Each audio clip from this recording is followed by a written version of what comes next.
Who'd ever thought that that little blonde-headed boy would go on and be what he was? We're the luckiest family in the world.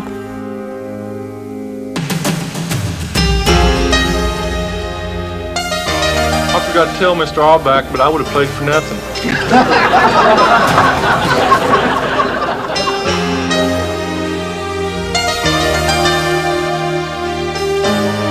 Back in the bird, the ball away is gone. If you don't play for the Boston Celtics, you never play professional basketball. This is what basketball is all about. And now there's a steal by Bird. Underneath the DJ, lays it in. What a play by Bird. Larry Bird. So as far as I'm concerned, I gave my heart, my body, my soul to the Celtics, and hopefully we can continue to have a good relationship. Once your name goes to the rafters, that's the ultimate. For the fans, I really didn't get to say goodbye to the fans, so that'd be the night for myself and all the people that's really followed my career the last 13, 14 years. It's really my last hurrah, and DJ's number looks awful lonely up there, but hopefully mine will be right next to his. We are here tonight to honor a man whose feats on the basketball court are simply the stuff of legend. For years to come, they will be the subject of conversations that begin with the words, "Remember when?" Remember when Bird stole the ball against the Pistons?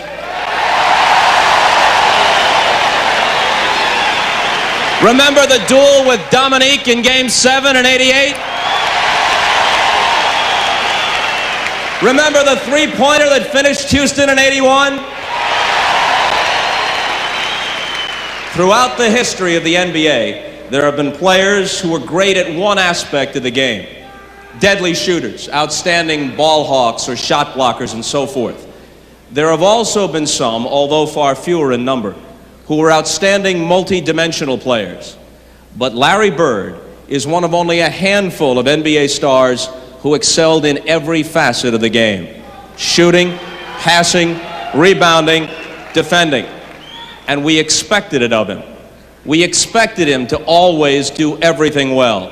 We expected him to hit his shots, to grab his rebounds, to pile up his assists. But it was the extraordinary measure of the man that despite the unusually high standards we judged him by, he so regularly exceeded those expectations. He had the ability to lift his game to an even higher level just when his team needed it the most. And that's what defines greatness in any athlete.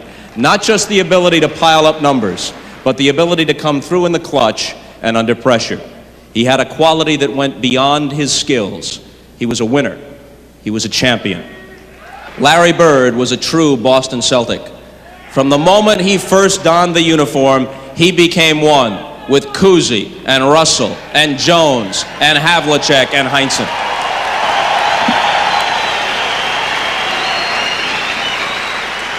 And he helped his teams add 3 more banners to the rafters up above. So tonight, we'll spend an evening with Larry Bird, the man and the legend. We'll talk with Larry and relive some of the great moments of his career on video. And we'll also be joined by other members of the Celtic family to talk over old times and share some special memories. Family is the most important element in Larry Bird's life. So now let's take a moment to meet some of the members of Larry's family who are with us tonight. Beginning with his brothers. Eddie Bird, right there. Mike Bird. Mark Bird. Jeff Bird. Larry's sister, Linda Goggenauer.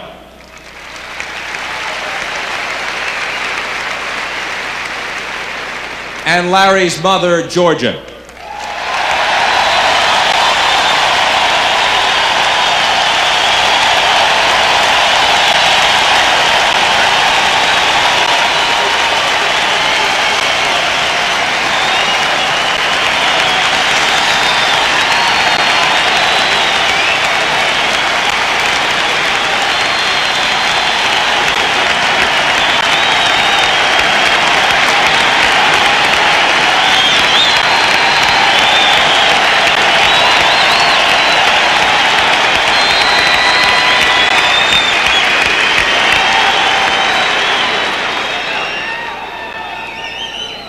Of course, Larry's wife, Dinah, is here, along with son, Connor. There you go, there's Connor.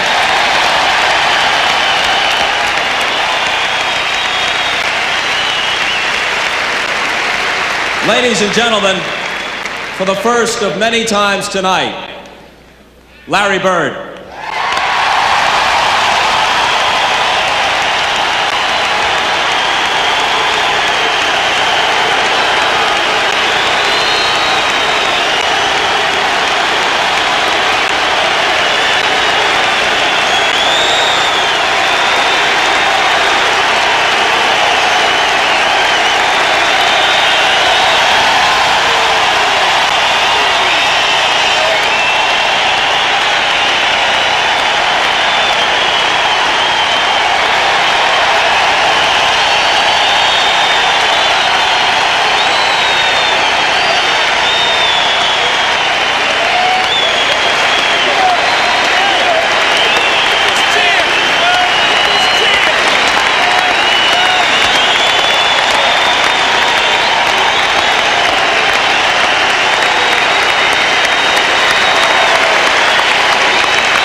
This seems like a perfect night. I mean, except for the fact that Bill Lambier couldn't be here.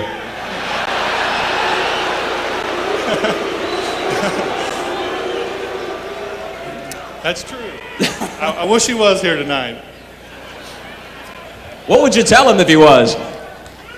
We would probably hang him up with my my number.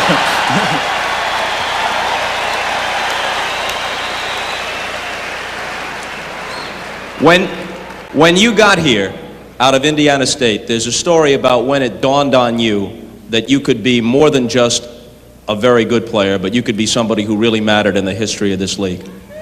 Well, we was practicing in Marshfield, and it's really not a fair story, because we was practicing in Marshfield, the rookies and some of the veterans came down, and the first day we played, and Emil Carr was guarding me and was tough, and you know, it's a typical rookie thing. But the next day, Rick Roby guarded me. And when Rick was defending me, and that night I knew I was going to be a great player.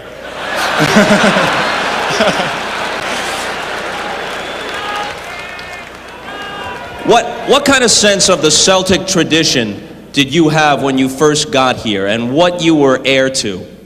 Well, I really didn't know much about the Boston Celtics. Of course, I knew they won a lot of championships, but I've never been in Boston, never had a feel for what they was all about until I got to the Marshfield camp and I seen over 2,000 people come in to watch us play. Then all of a sudden, I got here and I heard that you're not supposed to wear the uniform unless you're playing in the game. And that right there showed me a lot of class, because if you're not playing in the game, don't wear the uniform.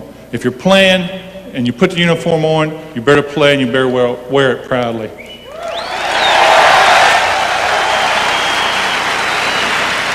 Do you have a memory after leaving Indiana State, coming to the NBA, you have a memory of the first game you played, first one that counted, regular season game with the Celtics?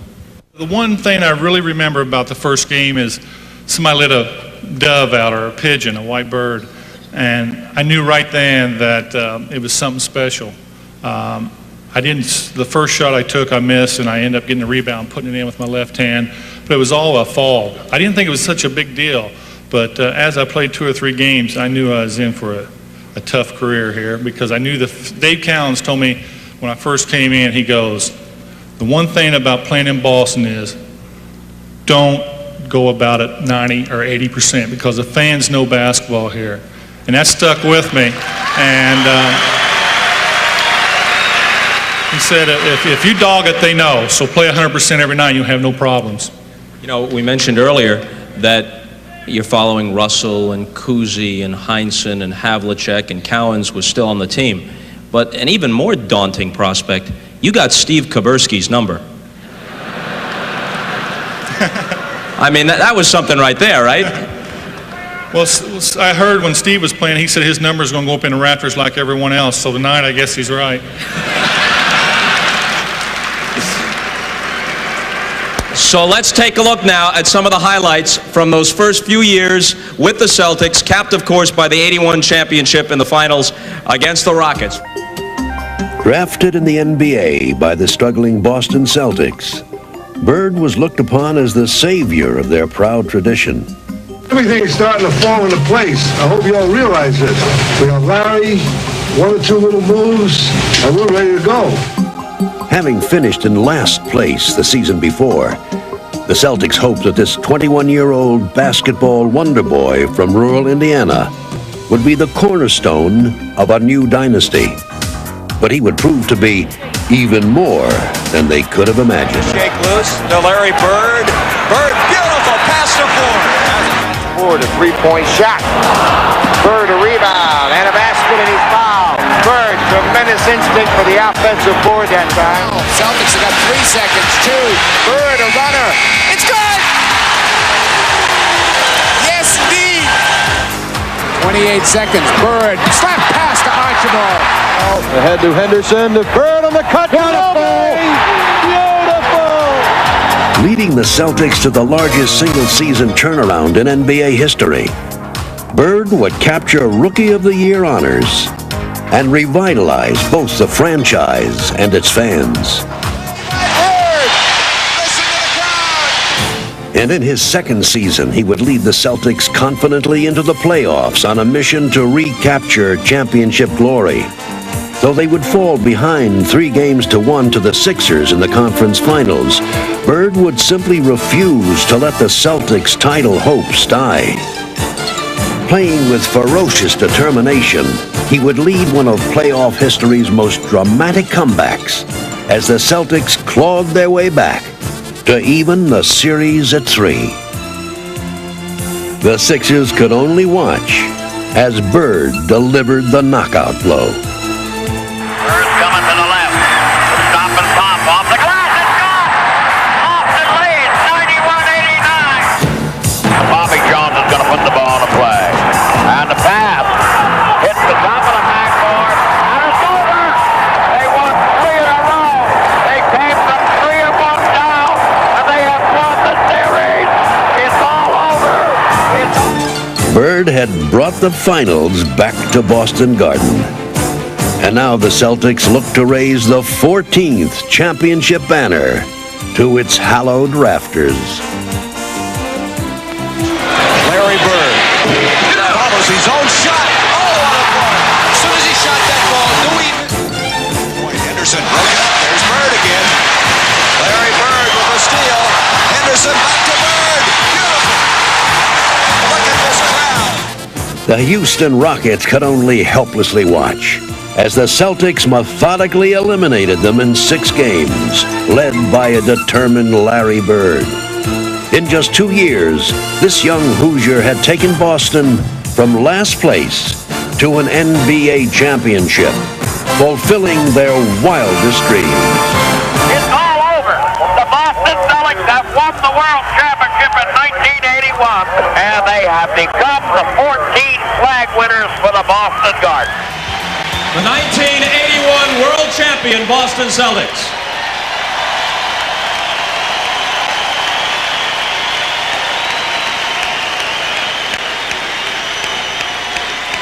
And if we could, we'd like to ask Bill Fitch, Tiny Archibald, and Cedric Maxwell to join us up here for just a moment.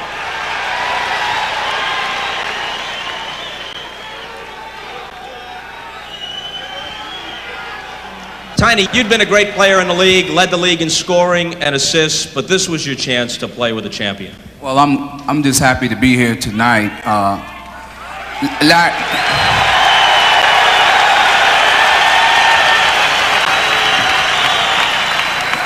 Larry Bird, for many of people in the Boston Garden, and another gentleman sitting over there, Magic Johnson, has probably brought fond memories in my game of basketball. But when I go back to my city, New York, a lot of the kids hopefully will see this, but they asked me, did I play with Larry Bird? And I said, yes, I played with him, but we had a lot of other great teammates. But he's probably the single most important person on the Boston Celtics. He was the key that made the team run, and I'm just probably glad, like many of the guys, I'm ecstatic to be here, and I think that, Larry, tonight is your night. Hopefully it will be many more nights like this, and I'm just honored to be here. Thank you very much.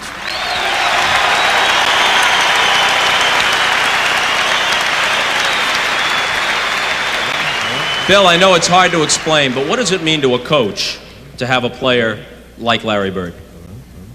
Well, it means one of these for me, one or more. Red brought these out. It means one ring for me and about 3 or 4 or 5 for anybody else that played with him. He's a winner, and you know, I've said Larry's lucky guy too, because he played with a bunch of winners. But they needed him many a night. This guy's the only night I ever made him mad at me is when I told him he was the second best left-hander we had on the team, and he says, "Who's the first?" I said, "Larry." Max, how does it feel to be back at the Boston Garden?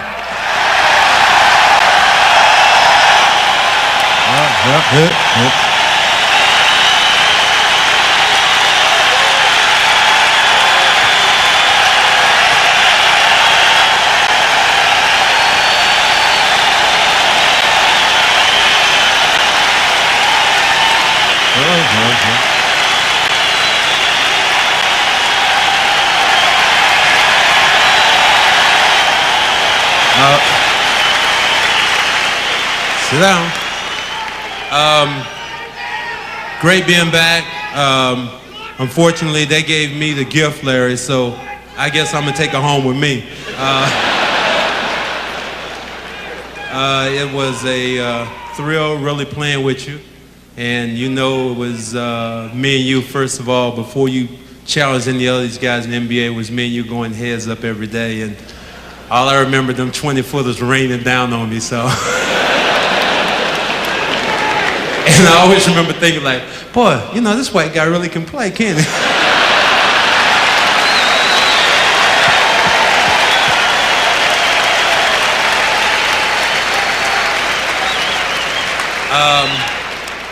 Larry, I guess it's my honor in representing all the guys behind me and some of the guys who aren't here, Terry Durod and Wayne Cretlow, who were on the team also.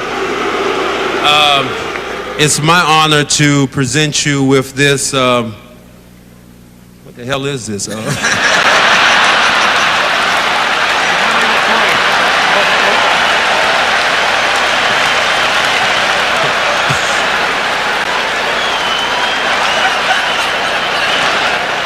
Okay. Bob, you know, I'm after your job, but never mind. What is this? A commemorative coin for Larry Bird looks like a gold-plated coin that is very expensive. So, on behalf of everybody, congratulations.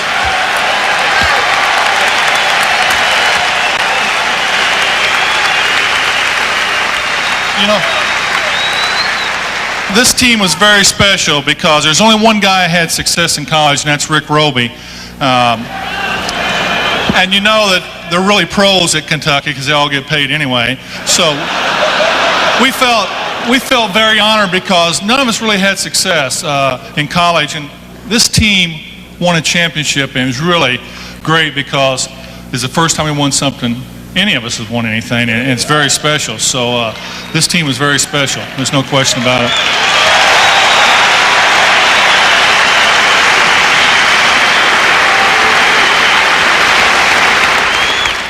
What did Larry mean to the history of the league in a way that continues beyond his retirement as an active player? I think that people think about the NBA now.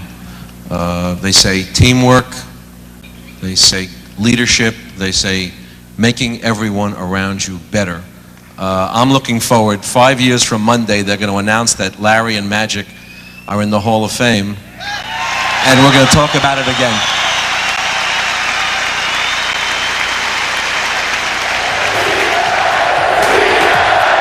As if scripted by fate, Larry's quest to regain championship glory would finally provide him with a long-awaited rematch. Playing against Magic, yeah, that was something that I always dreamed about since he beat us in college.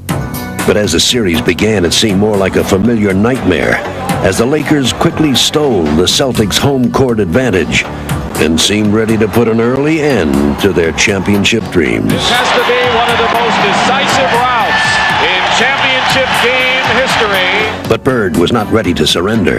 We got some great players on this team, but we don't have the players with the heart sometimes that we need. Until we get our hearts where they belong, we're in trouble.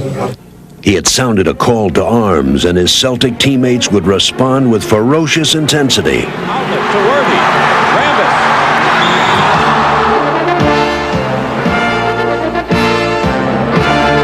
Boston would push their way back into the series, beating the Lakers with hustle and pure desire. Boyd Steele gets it over to DJ. Bird goes right into the pivot. Now DJ holds the ball. Back in the Bird. The ball away is gone. Oh my goodness! Oh my goodness! All season long, Bird had led by example, and the finals would prove to be no different, as he simply refused to be denied. Lakers had several chances, and here's Larry Bird chucking down the court. Larry Bird. This game is Larry Bird's. I mean, he's doing everything. Bird's year-long quest would end with storybook perfection. Revenge was his, and the championship once again belonged to the Celtics. No one believed that we could beat the Lakers that year. Absolutely no one believed it. But the fact of the matter is, we believed in ourselves, and that was a lot because of the leadership Larry had.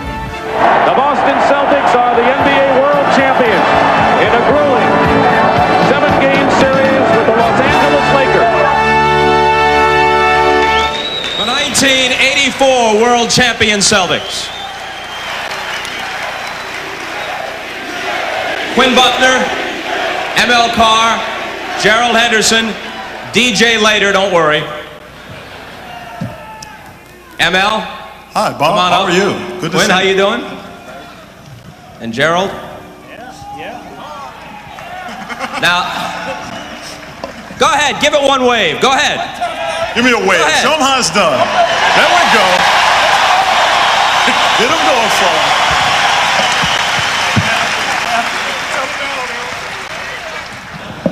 Gerald, take us back to the steal in Game 2 that really saved the championship series.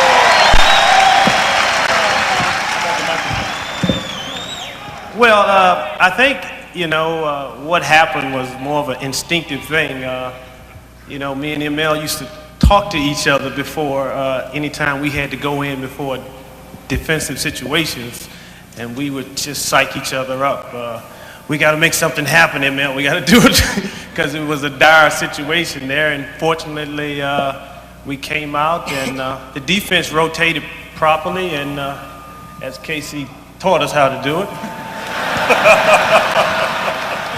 And I came up with the steal, Stop being modest, Gerald. And as we know, we could all hear Johnny Most. Henderson stole the ball!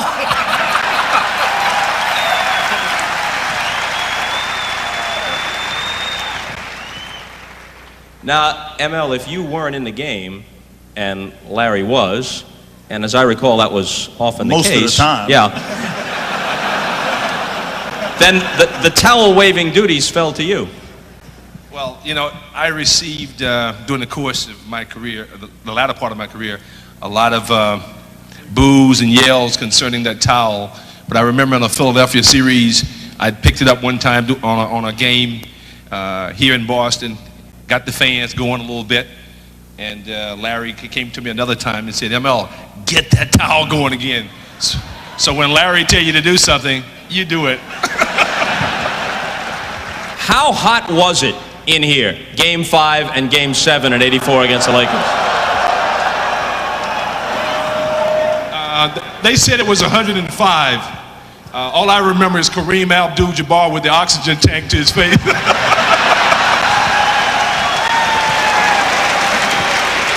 And the goggles fogged up, right? You know, and I say Kareem because Kareem was such a great talent too, not unlike Magic, not unlike Bird. But the point is that it was very, very hot in here tonight. I bet you anyone that was in here that night was totally drenched because you had two great teams going at it, giving it everything they could possibly have. But guess what? If we have a Game 7 or a Game 5 in here a couple years from now, we don't have to worry about it because we'll have an air-conditioned Boston Garden. Uh-oh, look out. You see, that meets with mixed reviews. No question. Quinn, before you make the presentation, you've told me a story about calling Larry the day after a championship. The day after. And what was he doing?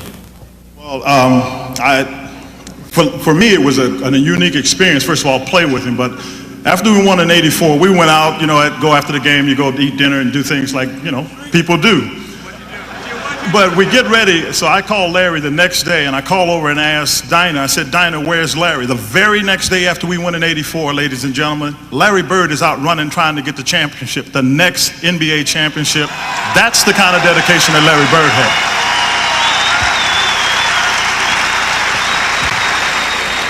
Go ahead. That's probably true.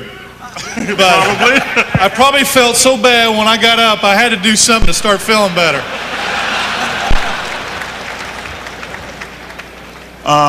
In addition to all of that, Larry, what we have here is a watch that I want to present to you, and I hope it gives you some sense of feel for how we feel about what you've done. Now I know why your back has been hurting. You had to carry us for all of those years. Thank you. Entering the 1986 season, Larry was at the top of his game, and his Celtics were primed to make one more championship run. It would prove to be their most impressive. From the opening game, they executed to perfection. A supremely talented group of all-stars, they played in perfect sync and dominated all competition.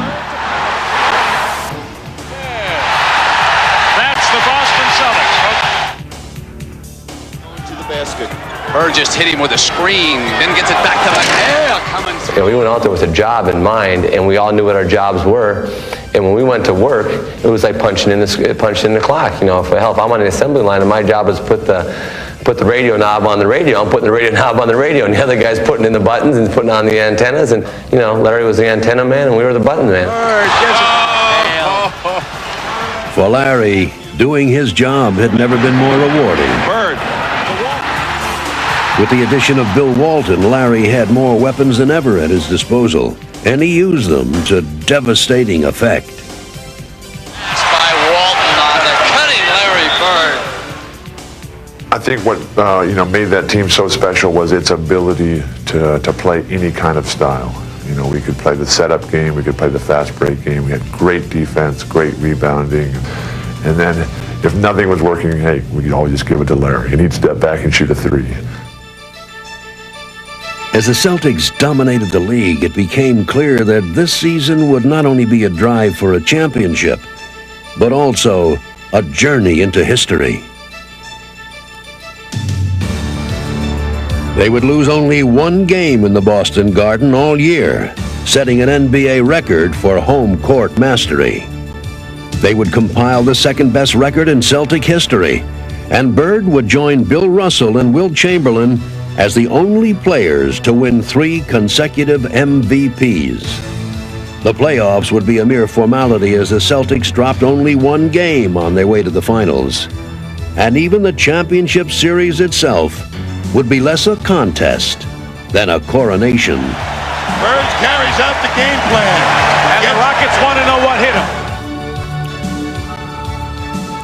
Houston would quickly become a footnote as Boston captured its second title in 3 years and took its place as one of the greatest teams in NBA history.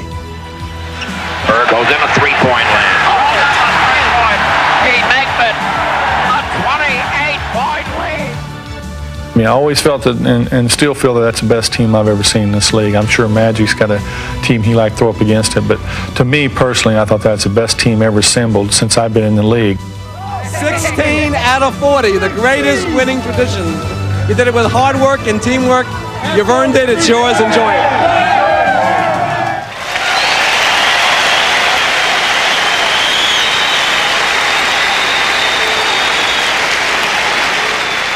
Bill, DJ, and KC, would you join us up here for a moment, please?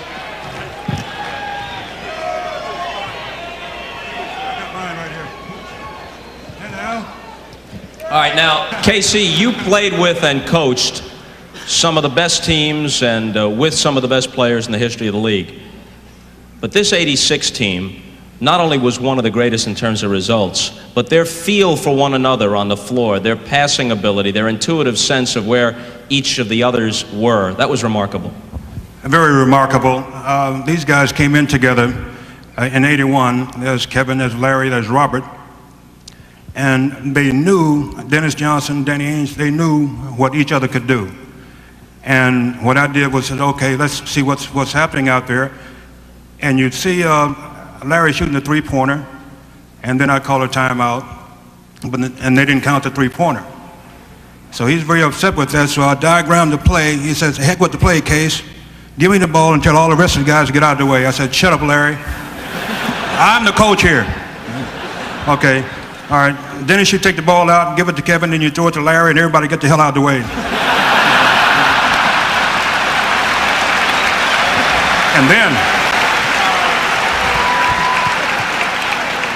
And then true to his word, in Phoenix, he goes down before the ball is thrown in, and he's standing right in front of the Phoenix bench, and he looks at all the guys on the bench and says, I'm getting the ball, I'm going to put it in the hoop.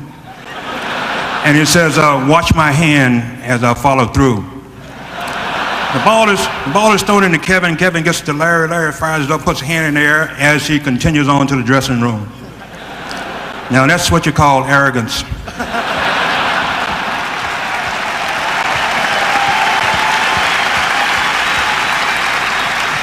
Now, Bill, somebody told me a story about Chief getting hurt.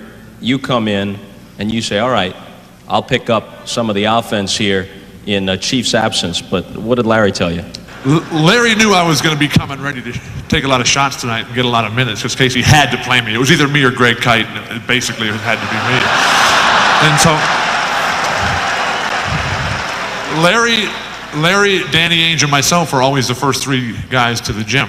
DJ, of course, was the last. But I'm in there stretching out on the floor, getting ready in the locker room before I'm going to go out and play, and Larry walks in and walks right up to me as if he'd been thinking about me all day. He said, hey, I get all the shots on this team.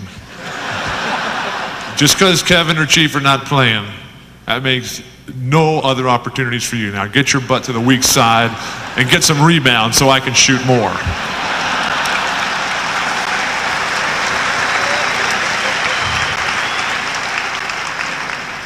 But the magic of Larry Bird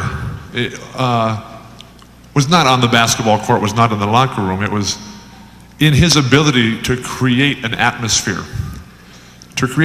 of excitement wherever he went. I grew up in California in Laker country, and I was a big Celtic fan growing up, and I was it was always my dream to be on the Celtics. Bill Russell was my favorite player, and I had watched Casey Jones, and the first time I came to be a Boston Celtics,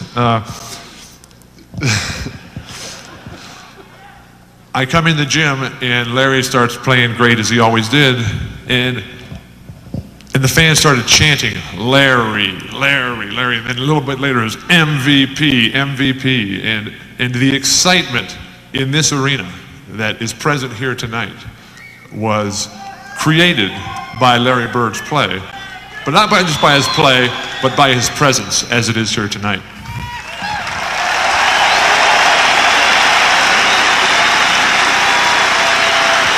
And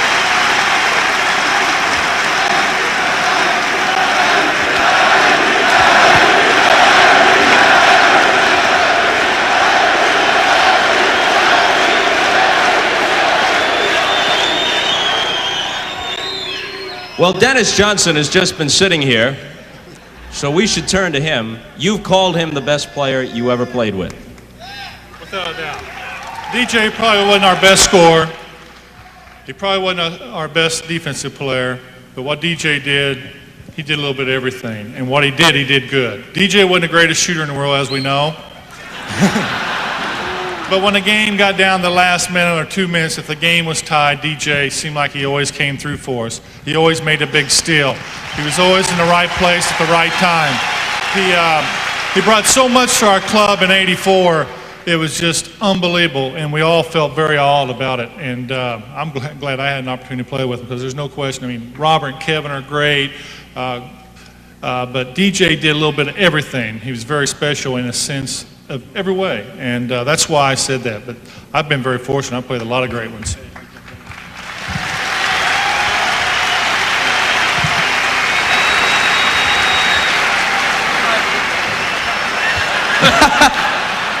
Thank you. Scripted well. Well, you know, with Larry, even to the end, I mean, this being his night, as I always said, well, first of all, Larry said a lot of these things because it was I who had the ball all the time. And to keep me happy, basically he would say stuff like this because he knew I was going to throw him the ball. And if Robert and Kevin then would have said, I probably would have passed it to them too, but no. Even all the way down to the end, and this being, you know, Larry's night, he still goes out and he's the type of person he is. He's giving everybody else credit. Enjoy it. It's great, and it's yours.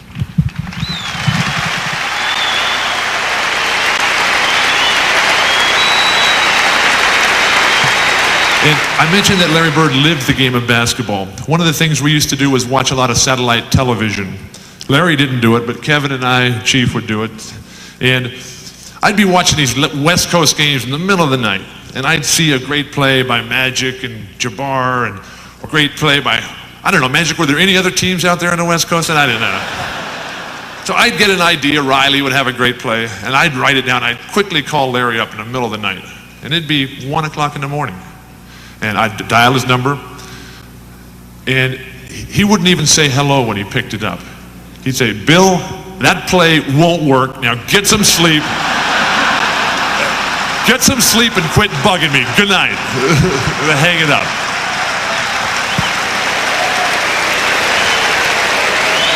Well, in just a little bit, the banner will officially be raised to the rafters, and it's kind of appropriate that these two had that unspoken communication on the floor, even down to one of the most famous plays in Celtic history, the Game 5 steal against the Pistons in '87, where Larry grabbed it, and DJ knew in an instant before anybody else on the floor what was happening, cut to the basket, winning lay-in from the left side.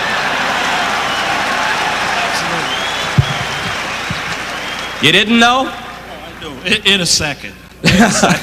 So it's appropriate that these two have their numbers displayed alongside each other, and for a presentation of a miniature replica, here's DJ. You know, I'm glad this is finally on here, because last year Larry told me that he was going to pay somebody to climb up there and put a 3 by my name, so it would basically just be him up there still. But I'm glad this is here.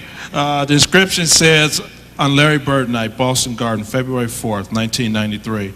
Number 33 has now joined those of us Celtics legends raised above the Garden parquet. Thank you, DJ. Thank you.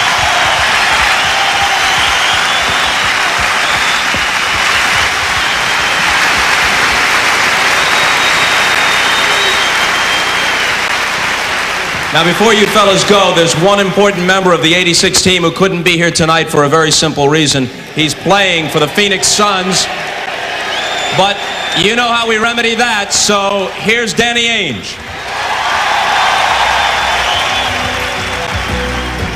Bird has got Pressey on him, finds Ainge on the cut. Danny for two. My first game in the NBA, Bill Fitch called a timeout and he diagrammed a play, and I was supposed to cut off the high post and post up for a second and then go across and set a pick. Well, I came off the pick and I was wide open and I stood there waiting for the ball. I had a smaller guy to post up, and Larry just waved me out of the way saying, "Get out of here, get out of the way." And from that time I learned to run Larry's play, not the coach's play. I'm really grateful for having had the chance to play with Larry. He taught me a great deal about the game of basketball. He taught me how to prepare for games. He was a great example to me in how he approached his job and the professional that he was. And besides all the great things I learned on the court, the passing and the shooting and all those things, Larry was a great example, and I feel very blessed to have had the chance to play with Larry Bird.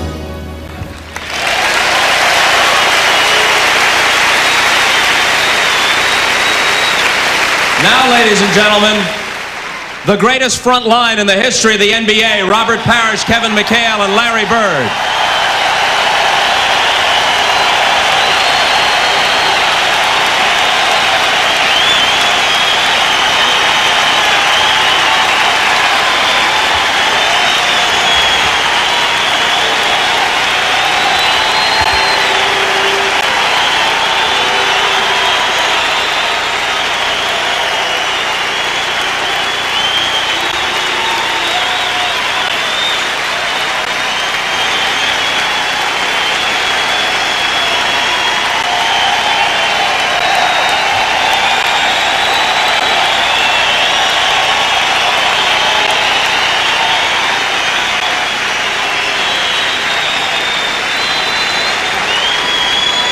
Kevin, it's obvious how well you three worked together, but was there some sort of internal friendly rivalry between the three of you?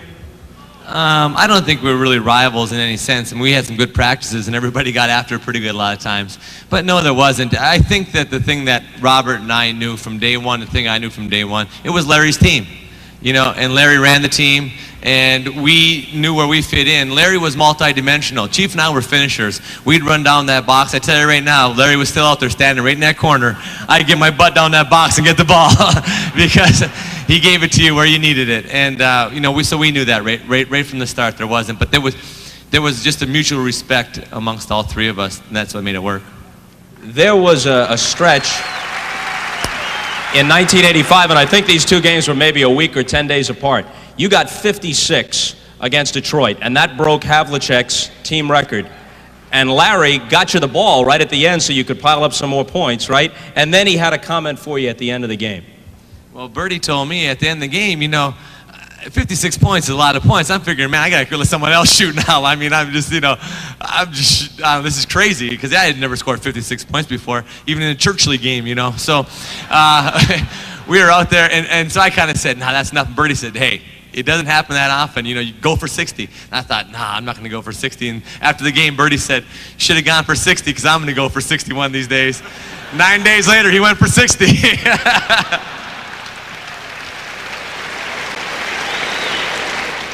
Robert, what one thing, as you sit alongside these two guys, what one memory comes to you first?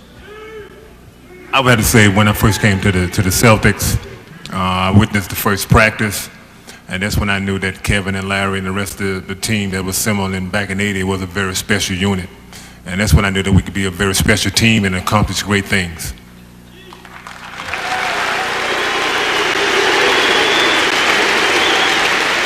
Which one of the two of you has the presentation in this round for Larry?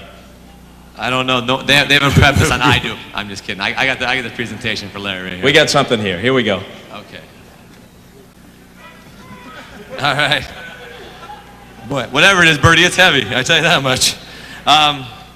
It says, Larry Bird, upon the garden parquet and throughout the annals of the NBA, the Boston Celtics have set the standard by which all other teams are measured. Larry Bird upheld that standard in the highest tradition of Celtics pride.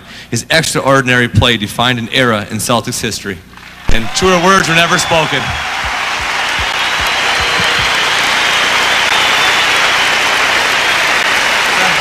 Folks, turn your attentions over here for just a moment. I'm standing almost exactly in the spot where one of the most surprising and important plays in Celtic history took place.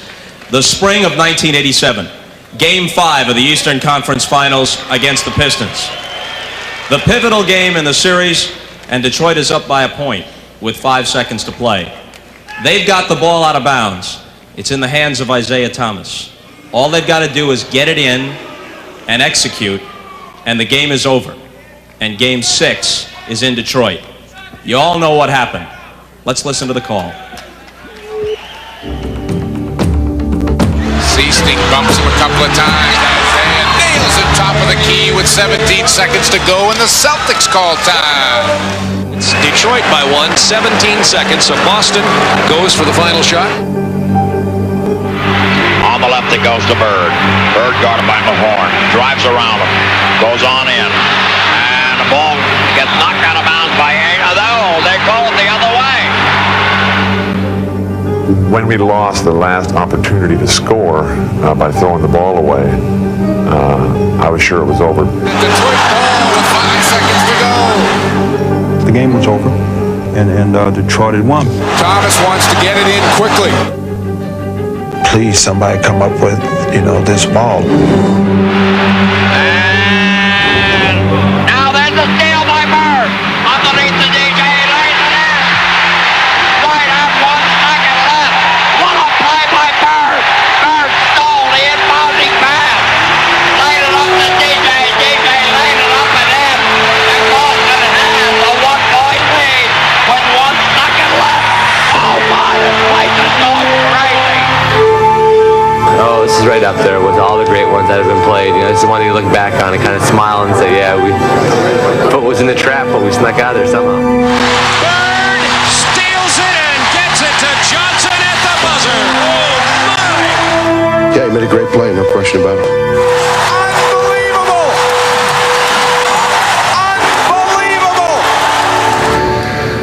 They forgot about Larry Bird, that's all.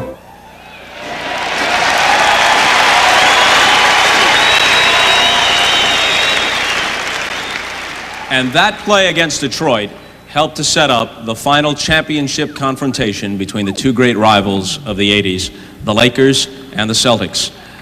Please welcome now the Laker player who, along with Larry, defined a new level of competitive excellence in the NBA, Earvin Magic Johnson.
Well, Commissioner Stern pointed something out that I hadn't thought about, but it's obvious. There's such symmetry in your careers.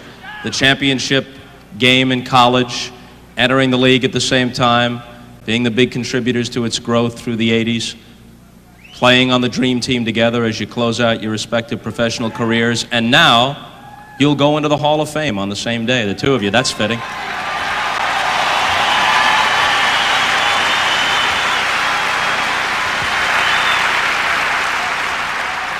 Well, no question that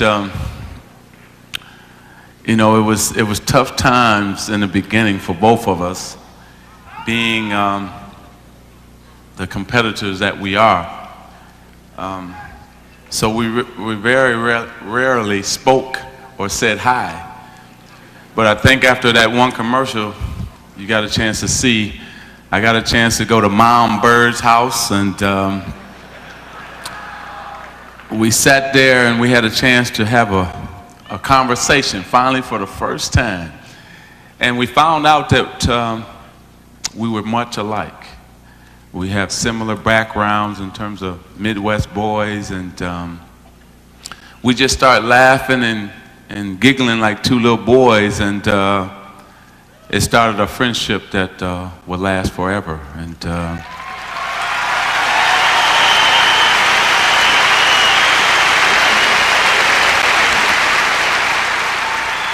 I'm just happy that I got a chance to be a part of tonight. You know, I wouldn't miss it for the world.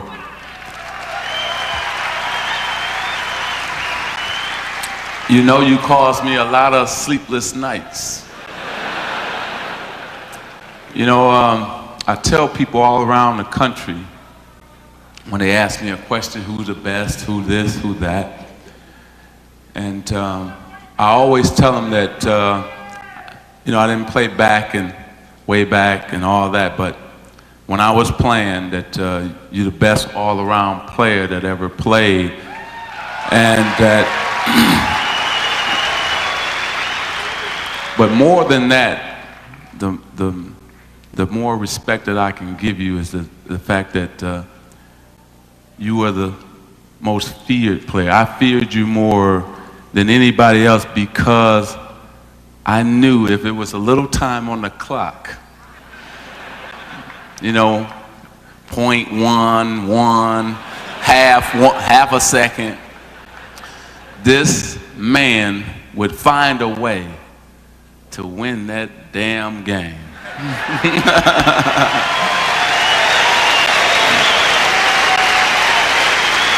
I should thank you for helping me to improve my game too, making me play at a level that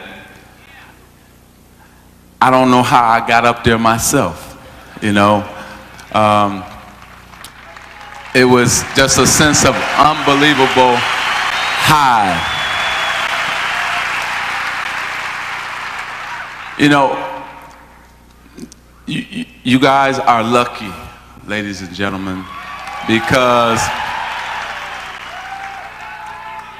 I don't know if it's going to ever be a rivalry. You know, there's been some great, I don't want to down the NBA now, Commissioner, but I was at the Lakers-Orlando game the other night before I took the all-nighter to get here, and it was some excitement for Shaquille. It's some excitement when Michael come in, no question about it, pack houses and so on. But people don't go crazy like they used to when Larry Bird was coming to town. And I remember we used to get off the plane here, the baggage men. Magic Larry's gonna get you tomorrow. You know, everybody you passed was just going crazy. No Magic tonight, you know, but it was a sense of excitement that it was unbelievable. And so you had to play. It was, and I know you don't feel that anymore, and that's too bad. But this man should be commended and thanked for what he has done, not only for you, the league, but kids and everybody else. And like I said, just thank you. And I'm going to keep going sometime. Yeah, I'll let you get back, Bob.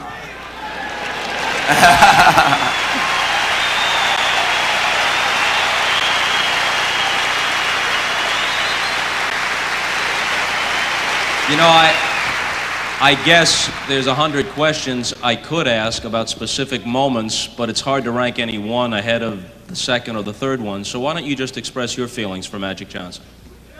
Well, there's no question that Magic's probably the toughest competitor and probably the best player I've ever seen. There's no question about that. We already know that. On the court, he took every game serious. He brought his teammates to a level that they couldn't even achieve on their own. We've seen what he's done over the last 13, 14 years, starting back in college. I'll never forget that college game where I knew from the beginning we was outmatched because of the talent, and Magic was directing him, leading him up and down the court. We got into the first year of the NBA. He wins a championship right off the bat. A lot of pressure. A lot of pressure. There's pressure on me to start winning championships right away. And I don't think I could ever achieve that if I didn't have somebody always looking out and see what I'm doing every night. I knew he was watching me because I was watching him. I was making sure that I knew what he was doing every night. But he took my game to a level, especially when we played him in here. He's had more success in here than anybody else has because he knew how to work the crowd. He knew how to take the crowd out of a game. But he is by far the best player that I've ever played against and really ever seen. I can't include all the other great players because I never really watched professional basketball. But Magic, there's one thing. We can agree upon that we're retired now, right? Right. We'll never come back again. No. But I want to ask you, then will you get the hell out of my dreams?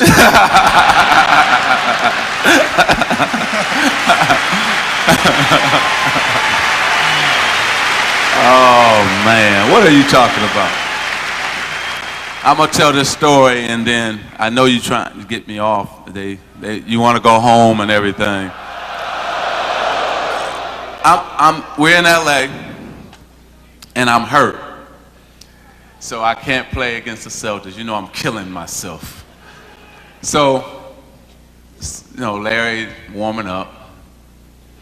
So the anthem is sung and get introduced, and right before they go out on the court, Larry comes down. He said, you know what? Don't worry. I'm going to put a show on for you.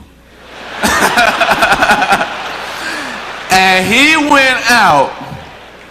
I think he scored 38 points, about 20 rebounds, about 15 assists. And every shot he would shoot, he would turn to me. And I said, boy, and you would sit there. You know, the thing about it that I love about you is that, see, most guys talk trash and talk stuff and can't bag it up. But Mr. Bird, you know you can bag your trash talking up.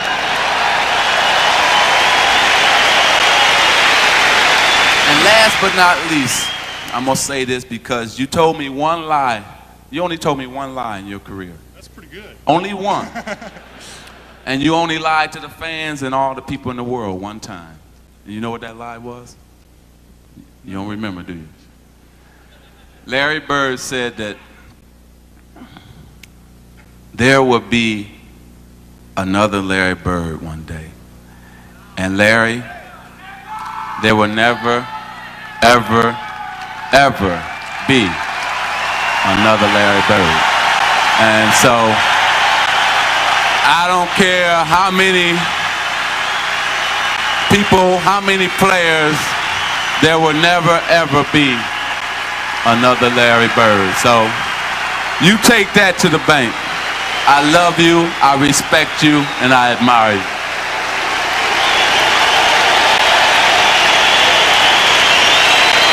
And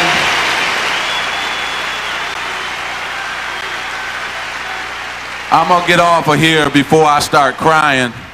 Larry got a jersey here. Well, first of all, the Lakers sent one jersey over with your name on the back, Bird. See, I did. Yeah. So That's all right. Boo him again.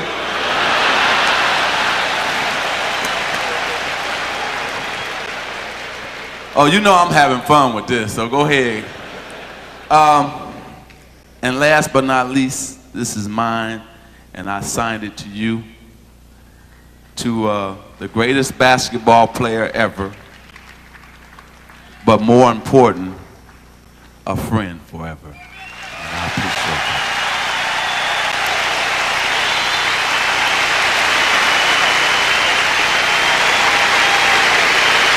Thank you, Magic.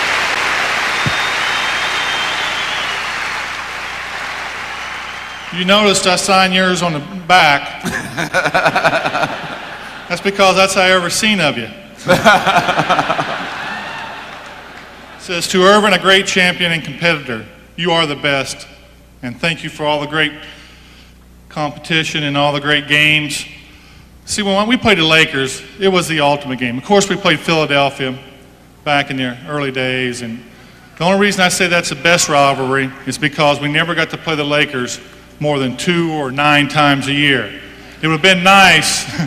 9 was better than 2. But it would have been a great rivalry, just like back in the older days when we used to play you all the time. And you were the first Laker team to win on the Boston Garden championship. I don't commend you for that. I'm still peeved about that. But there's no question about it, Magic. We had a great time, and it's all over, buddy. Yeah, it is. It's all over. But you know what? We had that last dream to play with you and the dream team. And ladies and gentlemen, they were talking about, well, Larry might not play and this and that. And I told the guys, I said, if Larry doesn't play, I won't play. And I'm glad that we finally got that dream. When America's dream team was assembled, there was no question as to who its captains would be. Who's taking the last shot with the game on the line? Well, see, what's going to happen is Larry and I... He's going to shoot it and miss the whole rim. I'm going to be standing there and lay it in like Valbona's team did in '83. Yeah, that's right. But The games didn't go exactly according to Larry's script, but the team's march to the goal didn't lack for theatrical grandeur. It would prove to be Larry's farewell to the game, and his curtain call couldn't have been more fitting. This group may well be the greatest team ever assembled in the history of team sports. Playing for his country, Larry showed the same indomitable pride as when he first entered Boston Garden over a decade ago, and displayed a spirit that has never lost its youthful fire. One last time, folks. Magic and Larry.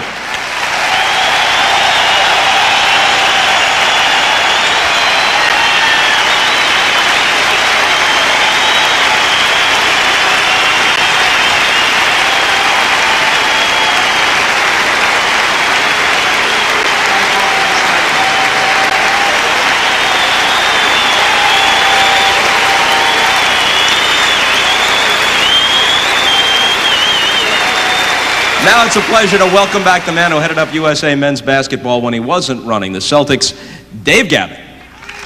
Thank you, Bob. And very quickly, I'd like to ask Russ Granick, the Deputy Commissioner of the NBA, to help me with this little ceremony. Magic, this ceremony is going to be repeated in the Los Angeles Forum on February 14. We got you a ring, and I didn't want to give it to the Lakers because we wanted to give it to you tonight.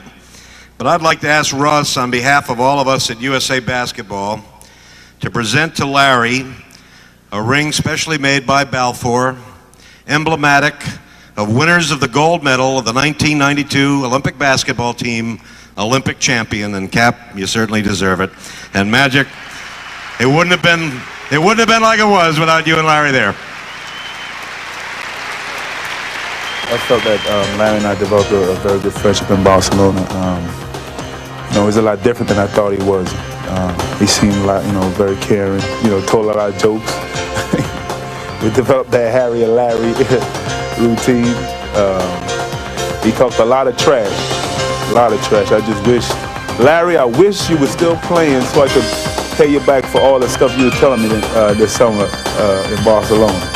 I miss you. I wish I could be there with you tonight on your retirement. I want to congratulate you on a fantastic career. You've had a big impact on my life. Looked up to you all the time and your work ethic. Had a great time with you this summer. It's got to be the highlight of my life to get to spend time with the guy that you looked up to so much. You're the best, and I want to wish you the best in retirement. Larry, I hear that you're retiring. Thank goodness. I'm glad. I'm tired of seeing your face. Brought a lot of sad memories to me, but I enjoyed you tremendously. I wish you a lot of luck, and I think you had a very wonderful career, even though you probably ruined a lot of my successful games against the Boston Celtics. And I'll see you somewhere along the road, somewhere playing golf. Well, Larry, it was an honor to play against you. It was an honor to play with you. And I'm just very blessed that I was born in your lifetime so I can tell my kids I played against one of the greatest players to ever touch a basketball. Like I said, playing with Larry Bird was a dream come true, one of the highlights of my basketball life. And if it wasn't for him and Magic Johnson, basketball would not be what it is today. So thank you, Larry, for all the money.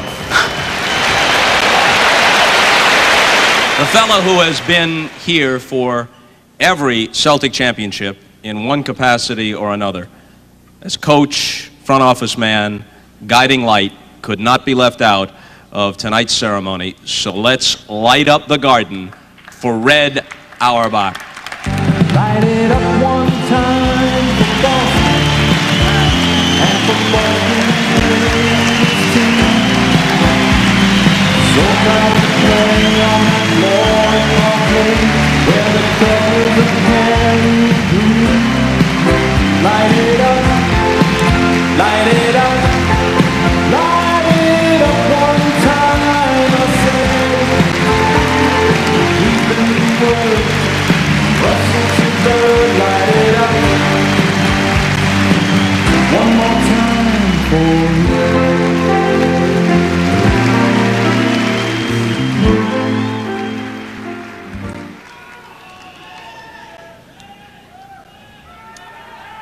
And you lit up how many of these? Close to 1,000, right? A few. A few. Tell me about the maneuvers involved in landing Larry Bird. Well, we saw him play. We like what we saw. We didn't ever think he's going to be this good. After all, how could you figure a guy who is not that quick, can't jump that high, he's a good shooter, but there are a lot of good shooters. Rebounder, average, but there was no way that we could figure about his heart, his ability to be the greatest self-motivated athlete I ever saw, and the fact that he made everybody around him play better. He lifted their game. But, you know, I listened tonight to all these things about Larry, and the only thing I didn't like is that they didn't talk about Larry, the man. The guy. He's a man's man. He's a friend of people. He's a very charitable guy. He does all those kind of things. And I'm just proud, very proud, to call him a friend. And the only regret I had is I never coached him.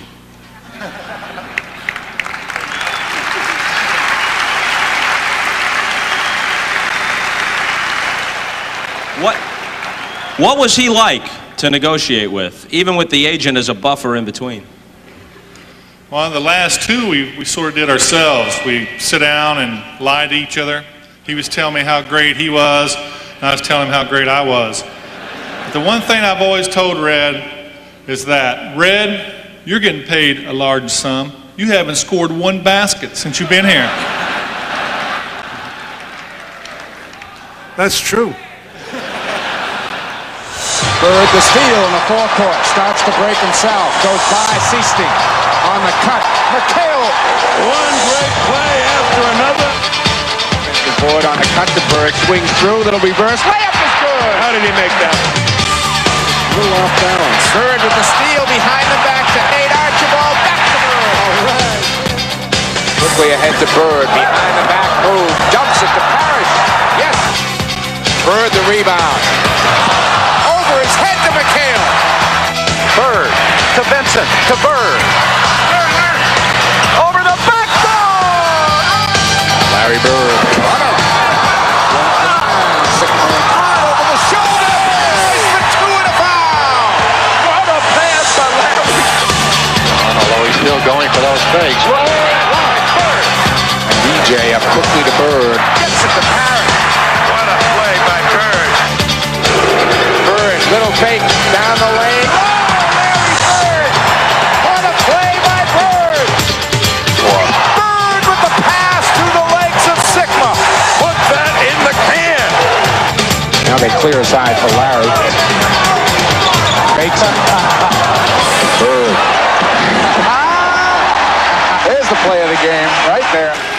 And now it's time, folks, to raise the banner to the Garden Rafters as he joins Walter Brown and Red Auerbach and Bill Russell, JoJo White, Bob Cousy, Tom Heinsohn, Satch Sanders, John Havlicek, Dave Cowens, Don Nelson, Bill Sharman, Easy Ed McCauley, Frank Ramsey, Sam Jones, Casey Jones, Jim Loskatoff, and appropriately, on this occasion, Dennis Johnson.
Thank you very much.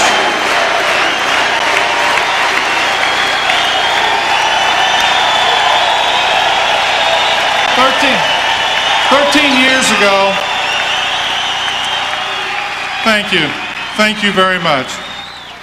13 years ago, when I loaded up the car and headed to Boston, I really had no idea what I was getting myself into.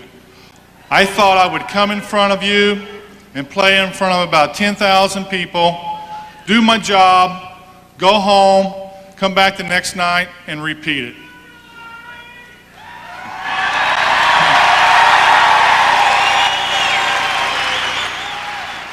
I've been very fortunate over the years.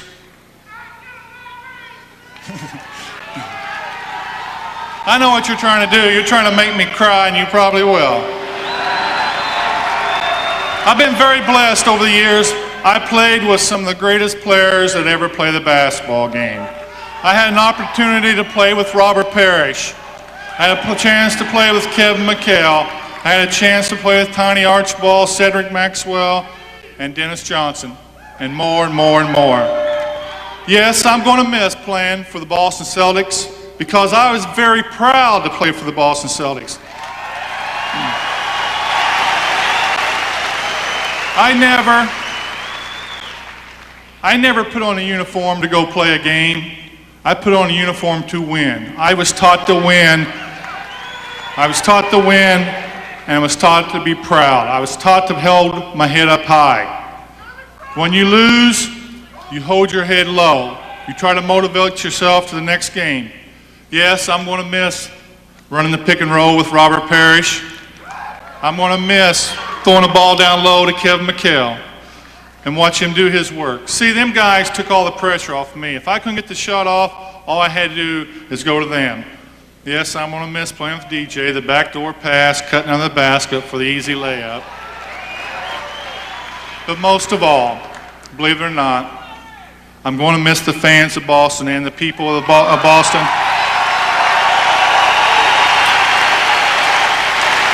Because, like Magic said, he said, you made me take my game to another level. But could you imagine being on the parquet floor down here for the greatest organization in the world and having 15,000 people out chanting Larry, Larry, Larry? Now, don't you think that would make you proud?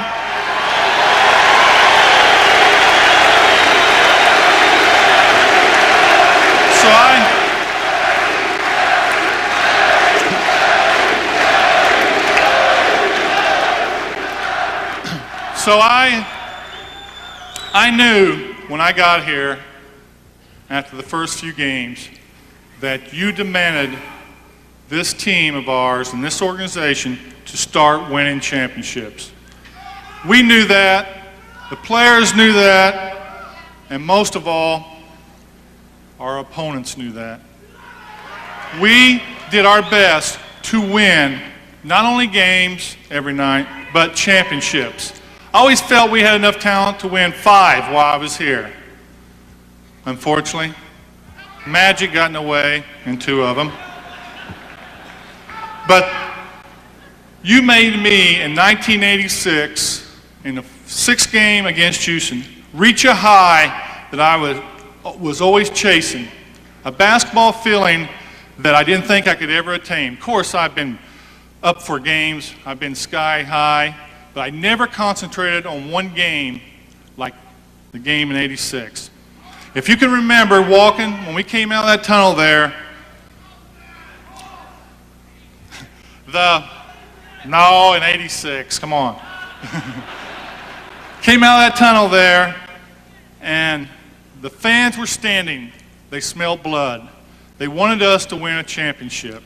And I knew that, and I played, to me, the best game that I ever played is because I got that extra boost from the fans. When I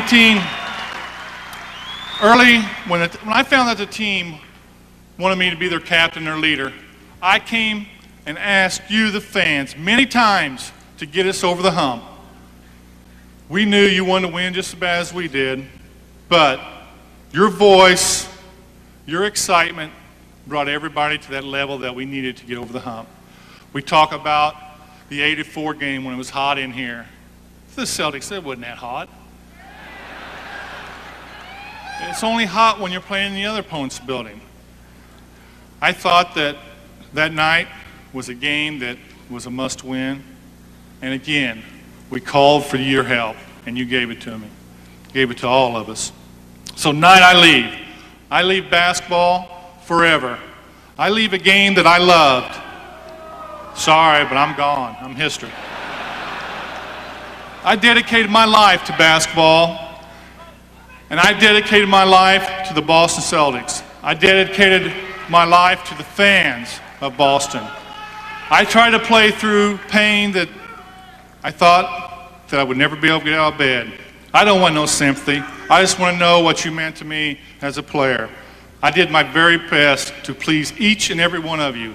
I know it was tough at times, but my job as a player was to win basketballs and championships for you. And I did it, but I didn't do it enough. But tonight I leave you and I say thank you. I'll be around, but tonight my basketball career is officially over, and I had a blast. I want to thank Magic Johnson for helping me to develop a game that I've always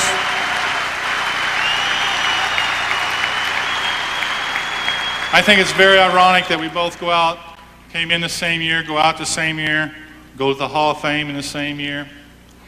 We've both been blessed, and we've been very honored to play for the Celtics and him for the Lakers. But I leave tonight, and all I can say is thanks. Looking out here tonight and seeing all these people in here makes you feel like you're on top of the world. See, I'm a proud individual anyway, but I'm also proud to be playing for the best organization that has ever assembled. And thank you, Red Auerbach. Thank you so much. So, I say good night, Boston, and may God bless each and every one of you. Good night.